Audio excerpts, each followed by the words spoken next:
Look, let's talk about migration. You've announced Reform's migration plan. We know well, as you just alluded to, it worked very well here in Australia under former Prime Minister Tony Abbott's Stop the Boats plan. It was highly successful.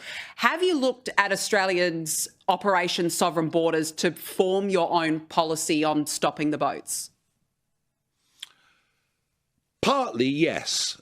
Partly, yes. I think, the declaration on Australia that nobody that comes via this route will ever get refugee status.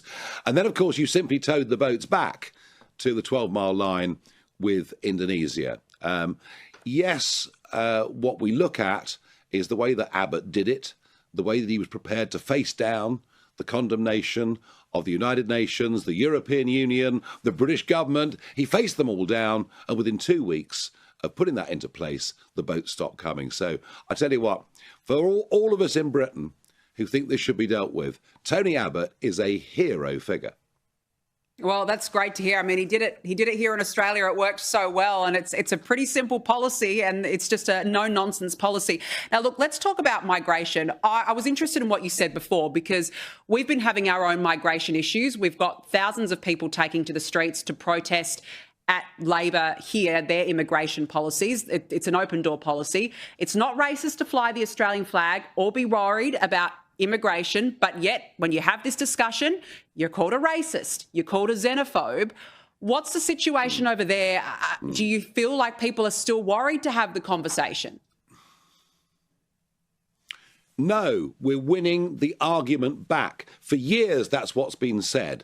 And that's why the British Conservative Party, in cowardice, flinched away from all of it. No, I think myself and a handful of others have made this now a majority mainstream opinion that nobody is afraid to say. And for example, 10 years ago, I said, well, actually, is mass migration really making us richer? I mean, honestly, the howls of condemnation. Now we know mass migration makes all of us poorer. So we are winning these arguments, but you only win arguments if you've got political leaders with the courage to stand up, to say the right thing, and to encourage the public to open their minds. And do you think that the protests over the asylum seeker hotels have spurred it on? Because it seems the UK has had anti-migration protests as well, Nigel. Everyday Britons are generally very worried.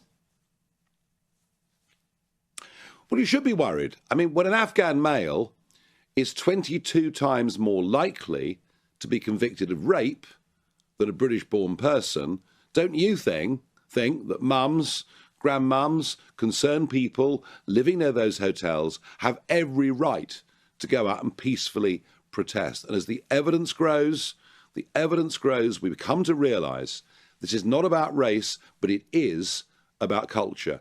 And a lot of these young men crossing the Channel are coming from countries in which women are not even regarded as second-class citizens.